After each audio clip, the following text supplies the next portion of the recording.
જૂનાગઢ સ્થિત ગરવા ગિરનાર ઉપર વિરાજતા મા અંબાજીના દર્શન માટે આવતા યાત્રિકોને પગથિયા ચડીને જવું ન પડે તે માટે 50 વર્ષની માંગણી બાદ રોપવેનું લોકાર્પણ કરવામાં આવ્યું છે, પરંતુ રોપવેની ટિકિટના દર એટલા ઊંચા છે કે યાત્રિકોને પરવડે નહીં, જેના કારણે માત્ર જૂનાગઢમાં જ નહીં રાજ્યભરમાંથી તેની ટિકિટના દર ઘટાડવાની માંગણી કરવામાં આવી રહી છે। ત્યારે કરણી સેના દ્વારા ટિકિટનો દર ઘટાડવા આવેદનપત્ર આપવામાં આવ્યું હતું। જોઈએ વિગત દર્શાવતો અહેવાલ।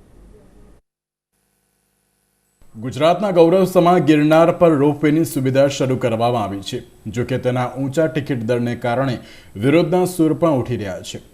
ગુજરાત કરણી સેનાના સુપ્રીમો જેપી જાડેજા અને ભગતસિંહ ક્રાંતિ દળના સભ્યોએ સાધુ સંતોને સાથે રાખીને જિલ્લા કલેક્ટરને આવેદનપત્ર પાઠવ્યું હતું। કરણી સેનાની માંગણી છે કે જૂનાગઢને યાત્રાધામ તરીકે વિકાસ થાય તેના માટે વધુમાં વધુ યાત્રિકો આવે તે જરૂરી છે, પરંતુ ટિકિટના દર એટલા ઊંચા છે કે લોકોને પરવડે તેમ નથી। ત્યારે જલ્દી જ ટિકિટના દર ઘટાડવાની કરણી સેનાએ માંગ કરી છે।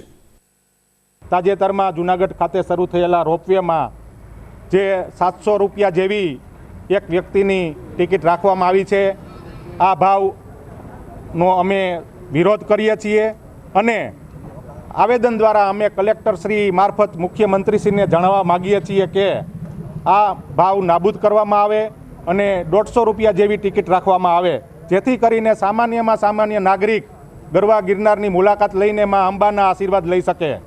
એ ઉપરાંત જૂનાગઢ એ સનાતન ધર્મનું એક આસ્થાનું પ્રતીક છે। અહીંયા વર્ષે 2 વાર મોટા મેળાવડા યોજાતા હોય છે, જેમાં ભારતભરના સાધુ સંતો પધારતા હોય છે। એવા ટાઈમે મારી માગણી છે કે આ સાધુ સંતો માટે ફ્રી પાસ ઇસ્યુ કરવામાં આવે।